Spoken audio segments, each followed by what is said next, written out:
Adlaw nga Martes karon mga kaigsuunan, petsa 2 sa bulan sa Marso tuig 2021.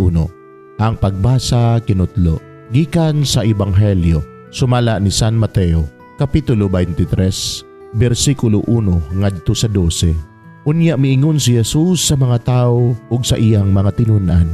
Ang mga magtutudlo sa balaod ug ang mga Pariseo mao ang may katungod sa paghubad sa balaod ni Moises. Busa, kinahanglan tumanon og sundo ninyo ang tanan nga ilang isugo kaninyo. Apan ayaw ninyo sunda ang ilang mga buhat kay wala man sila magtuman sa ilang giwali. Nagbugko sila og bugat nga mga karga ug gipapas-an nila sa mga tao. Apan sila mismo dili gani mogamit bisag usa na lang katudlo aron pagtabang pagpas-an sa maong karga. Himuo nila ang tanan aron lamang sila makita sa mga tao. Tan-awa og unsa kadagko ang gisudlan nila sa mga sinulat sa mga bersikulo sa kasulatan nga ilang gibutang sa ilang mga agtang ug higot sa ilang mga bukton, ug tan-awag unsa kataas ang sidsid sa ilang mga sapot. Gusto sila sa labing maayong mga dapit sa mga kumbira ug sa mga linaing lingkuranan sa mga sinaguga.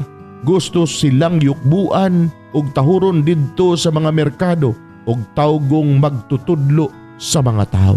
Ayaw kamo pagpatawag og magtutudlo, kay kamong tanan managsuon man og usara ang inyong magtutudlo. Og dinhi sa kalibutan ayaw tawga si bisan kinsa nga amahan, kay usara ang inyong amahan nga atua sa langit. Ayaw usab kamo pagpatawag og agalon, kay usara ang inyong agalon nga mao ang Mesiyas. Ang labing dako kaninyo kinahanglang mahimo nga inyong sulugoon. Ang magpataas sa iyang kaugalingon ipaubos, og ang magpaubos ipataas. Mga igsuon, ang Ebanghelyo sa Ginoo. Daygon ikaw, O Kristo.